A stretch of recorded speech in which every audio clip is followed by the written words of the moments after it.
Ma'am अभी हम थोड़ी देर पहले मेंस साइकोलॉजी की बात कर रहे थे कि वो कितना इम्पैक्ट करता है उनको जब वो परफॉर्मेंस प्रेशर उन पे भारी पड़ जाए या एक फीमेल बोल दे कि भाई तुमसे तो होता नहीं है types.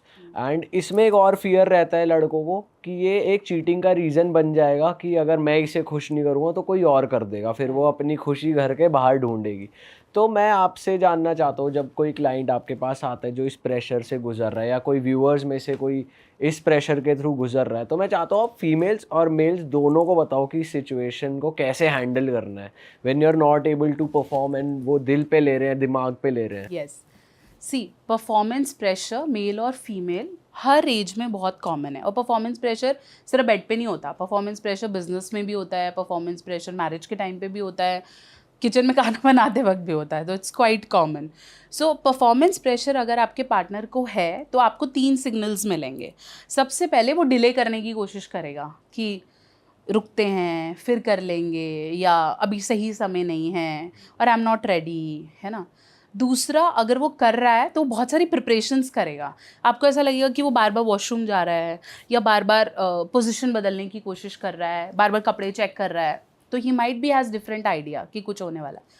Third, when he is doing it very early, जैसे बहुत जल्दी जल्दी निपटाना है, ठीक है। तो ये 3 बेसिक साइंस हैं जहाँ पे आप समझ जाओ कि ही हैज़ सम प्रेशर, ठीक है। जल्दी जल्दी निपटाने के चक्कर में उसका टाइम 1-1.5 मिनट से ज़्यादा नहीं होगा, ठीक है। और जो इतना सारा तामझाम करके कर रहा है, लड़की इरिटेट हो जाएगी कि अब इतनी देर, वैसे ही टाइम और सिचुएशंस नहीं मिल पाती तो वो ज़्यादा हो जाता है। पोस्ट मैरिज भी परफॉर्मेंस एंजाइटी हो सकती है, ठीक है, कि लास्ट वैसे शादी को 10 साल हो गए लेकिन अब परफॉर्मेंस एंजाइटी हो रही है। और परफॉर्मेंस एंजाइटी एक और बहुत अच्छा फैक्ट है, परफॉर्मेंस एंजाइटी सिर्फ बेड पे बोले हुए नेगेटिव से नहीं होती। अगर आप डेली मर्रा में एक आदमी को बार बार उससे ब्लेम कर रहे हो ना, तू कमाता ही क्या है, तेरी जिम्मेदारी क्या है, तेरे से शादी करके मेरी ज़िंदगी ख़राब हो गई, या बच्चों को नहीं देख रहा, he can have performance anxiety due to that too, ठीक है। फिर वो करता है तो वो प्रूफ करने के लिए करता है कि मुझे से ऐसे करना है। और हस्बैंड वाइफ में जब भी प्रूफ वाला सिचुएशन स्टार्ट हो जाए तो sex can never be pleasurable at all. वो फिर इसलिए ही हो रहा है क्योंकि करना पड़ रहा है। और मैम इसमें परफॉर्मेंस में टाइमिंग्स का इशू भी काफ़ी ज़्यादा है कि भाई टाइमिंग कम से कम 20 मिनट या 30 मिनट, ऐसा ऐसा कुछ नहीं भी है? होता। Normal average sex time should be 5 minutes, that's it. And 5 minutes should be penetration, that means the stroke should be 5 minutes। उससे पहले फोर प्ले करो, उसके बाद आउट प्ले करो, and it has to be consolidated 30 to 40 minutes, 5 minutes minimum. उसके बाद आप चाहो रेगुलर पोजिशंस बदलो, बीच में फोर प्ले डालो, फिर चेंज करो, वो तो फिर आप बढ़ाते रहो, ठीक है। ये जो आप देखते हो कि 18-18 मिनट और 20-20 minute, this is a problem. This is called delayed ejaculation. एक है अर्ली इजैकुलेशन, एक है डिलेड इजैकुलेशन। अर्ली इजैकुलेशन तब है जब आपका 1-1.5 मिनट से पहले हो जाए, ठीक है, उसमें इरेक्शन का भी कुछ रोल है। डिलेड इजैकुलेशन तब बोलेंगे जब 20-25 मिनट 30 मिनट हो गए और आप इजैकुलेट नहीं कर पा रहे और आपका पार्टनर कह रहा है भाई बस अब बहुत है। ऐसे मेल्स परेशान रहते हैं। क्यों? क्योंकि वो बहुत बार करते रहते हैं, उनका सर दुखने लगता है, शरीर दुखने लगता है, टांगें दुखने लगती हैं, लेकिन वो इजैकुलेट नहीं कर पाते। ये भी एक प्रॉब्लम है, और ये तब हो जाती है जब आप एक्सेसिव मास्टरबेशन करते हो। तो मैम जो पिल्स वगैरह ले रहे हैं अपनी परफॉर्मेंस को बढ़ाने के लिए, टाइमिंग बढ़ाने के लिए, तो वो भी फिर ऐसा मेंटल प्रेशर, बॉडी पे प्रेशर बिल्ड कर रहे हैं, बिकॉज सिंस उसमें ड्यूरेशन बढ़ जाती है। बिल्कुल है, क्योंकि वो वही बात है एक्सपेक्टेशन की। वो एक्सपेक्टेशन कौन बना रहा है? सारी एक्सपेक्टेशन हवा हवाई है। कोई भी एक्सपेक्टेशन मेरी वीडियो से नहीं बनाते लोग। एक्सपेक्टेशन कहाँ से बना रहे? दोस्त ने बोला इतनी देर करते हैं, ठीक है, वो बोल रही थी उसका तो हस्बैंड का ये टाइम है या उसके बॉयफ्रेंड का ये टाइम है, या फिर आप ऑब्वियसली वीडियोस देख रहे हो, तो सारी एक्सपेक्टेशन वहाँ से बनी है। और वहाँ पे फिर हम खुद को खरा उतारने की कोशिश करते हैं कि ऐसे है वैसे है। हम ऊपर से तो बोल रहे होते हैं कि हमारा बहुत बढ़िया है, हमारा बॉन्ड बहुत बढ़िया, पर अंदर अंदर हम खोखले होने शुरू हो जाते हैं कि हो तो नहीं पाता यार मेरे से, मैं बोल तो देता हूँ, हो तो नहीं पा रहा। और वो प्रॉब्लम्स हैं। मेल्स को अगर हम एनालाइज करें तो बहुत बार male, because males are not expressive, the psychology is वो दिन रात जो भी करते हैं हमें ऐसा लगता है he is a very chill guy, है ना, cool bro and all, but he is not. When he sits alone he can not even face the mirror. उससे नहीं होता है। क्यों? क्योंकि उसे अपने अंदर कहानियाँ दिख रही होती हैं, उसे पता चलता है कि यहाँ से भी प्रेशर है, इतना कमाना है, ये करना है. That is why male suffer from more of medical issues than female. उससे क्या साइलेंट प्रॉब्लम्स शुरू हो जाएंगी, जैसे डायबिटीज़ शुरू हो जाएगा, उसे बैक एक शुरू हो जाएंगे, उसके विजन्स में प्रॉब्लम आनी शुरू हो जाएगी, क्योंकि बीपी बढ़ जाएगा, बीपी कम हो जाएगा, क्योंकि वो बता नहीं पाता. वो मेरा मोर एक्सप्रेस है, वो सुन के बोलता है ठीक है, ओके ओके, क्योंकि वो स्टोर तो कर रहा है. ऐसे ही जब वो अंदर अंदर खुद को सेल्फ वर्थ इशू देता रहता है कि मेरे से हो नहीं पा रहा, मेरे को अब ये भी है, अच्छा ये भी देखना है, ऐसे भी करना है, तो प्रॉब्लम्स हैं.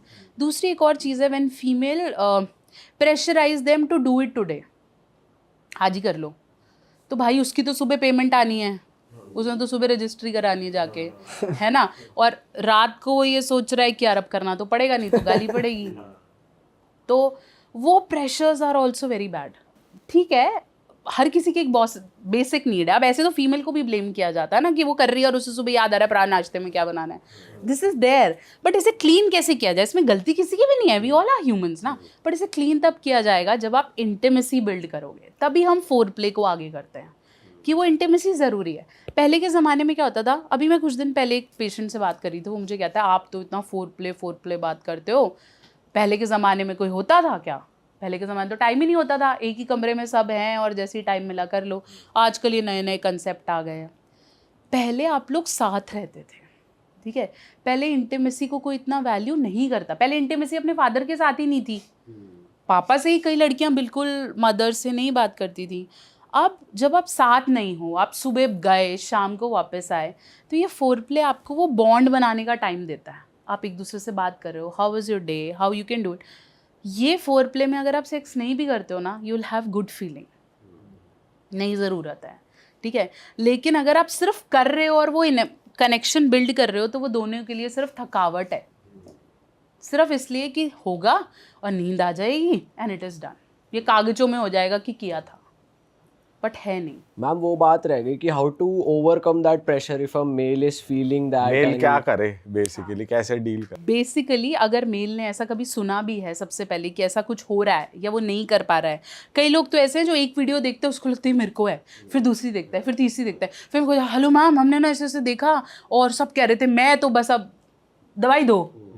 एक तो दवाई देने का concept is something I really don't like. 50% of the problems are not दवाई वाला, दे आर नॉट दवाई वाला. दिस इज समथिंग, बस हम अपना लाइफस्टाइल ठीक करें, थोड़ा सा खुद को पॉजिटिव रखें, कम्युनिकेशंस बढ़ाएं, इट्स ओके. और कई लोगों की लाइफ में सेक्स इतनी प्रायोरिटी है, उनको लगता है सिर्फ ये नहीं हुआ तो मेरे होने का ही मकसद नहीं है. ऐसा भी कुछ नहीं है.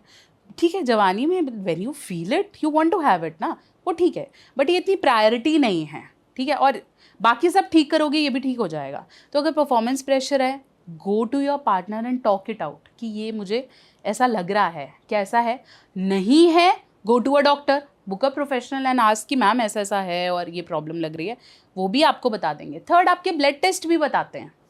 बहुत से ब्लड टेस्ट हैं जो आपको एक एवरेज बता देंगे कि अच्छा आपका टेस्टोस्टेरोन ठीक है, ये ठीक है, तो घबराने वाली बात नहीं है. बट अब घबराने वाली बात का ये मतलब नहीं है कि खुलेआम करे जाओ. अब जब लग रहा है बॉडी सिग्नल दे रही है तो रुकने की बात है, डरने की बात नहीं है. तो ठीक है, उसको पकड़ो. उसके बाद देन पार्टनर्स, जो फीमेल पार्टनर्स हैं, उन्हें थोड़ा वक्त, समय और प्यार देना चाहिए, ठीक है. रुको, क्योंकि ये प्रॉब्लम्स किसी को भी हो सकती हैं, कल को आपको भी हो सकती हैं. So when men are so caring for women, the women has to be. सिर्फ देना पुरुषों के उसमें बुक में नहीं लिखा.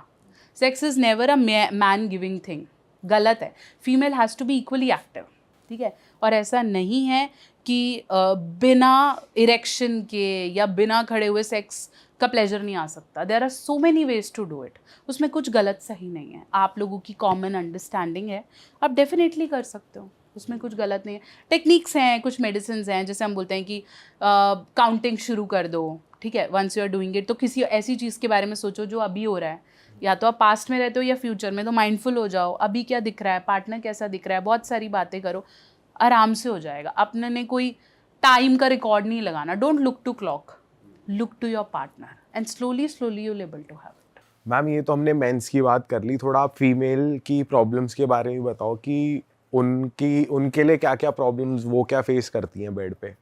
देखो, जैसे हम परफॉर्मेंस प्रेशर के बारे में बात कर रहे थे, उसके अंदर कुछ फीमेल क्लॉजेस भी हैं जो मेन को परफॉर्म नहीं करने देते. जैसे सबसे ज़्यादा बड़ा हम जानते हैं हाइजीन, ठीक है, अगर फीमेल इज़ नॉट हाइजीनिक तो ultimately man can not perform, ठीक है। Secondly if she wants to do it her own way, ऐसे ही करके दिखा क्योंकि उसने ऐसे ही देखा है, ठीक है, ऐसे ही करना है, इतनी ही देर करना है, तो वो गलत है। वो पूछ ही नहीं रही तेरे को क्या चाहिए या तू क्या चाहता है, वो भी गलत है। प्लस कई फीमेल्स को वैजिनिस्मस होता है, एक ऐसी कंडीशन जिसके अंदर वो परसीव कर लेती है कि इंटरकोर्स के दौरान दर्द होगा, तो जैसे ही हाथ लगा रहा है वो चीख रही है, ठीक है, वो कह रही है नहीं नहीं नहीं नहीं नहीं, तो out of care and affection man कहते हैं ठीक है यार फिर नहीं हो रहा, और धीरे धीरे जब ये कंसिस्ट, क्योंकि वो थेरेपीज़ नहीं ले रही, वो अपना ट्रीटमेंट नहीं करा रही, ये प्रॉब्लम इतनी ज़्यादा बढ़ जाती है कि मेल को फिर इरेक्शंस नहीं होते और वो ब्लेम उस पे आ जाता है। If the female has very tight vagina और very loose vagina, so male is being questioned कि तू नहीं कर पा रहा, या मेरे को तो फील ही नहीं हुआ तूने कैसे किया, क्योंकि आपका वजाना बहुत लूज हो गया या बहुत टाइट है, या फिर आप उस फ्रेम में नहीं हो। आप ये कंप्लेन करते हो कि भाई मुझे हेडेक है ना, आदमी बोलते ठीक है यार कल कर लेंगे, ठीक है, बट क्या आपकी रिस्पॉन्सिबिलिटी नहीं बनती कि नेक्स्ट टाइम उसे फिर से एड्रेस करना?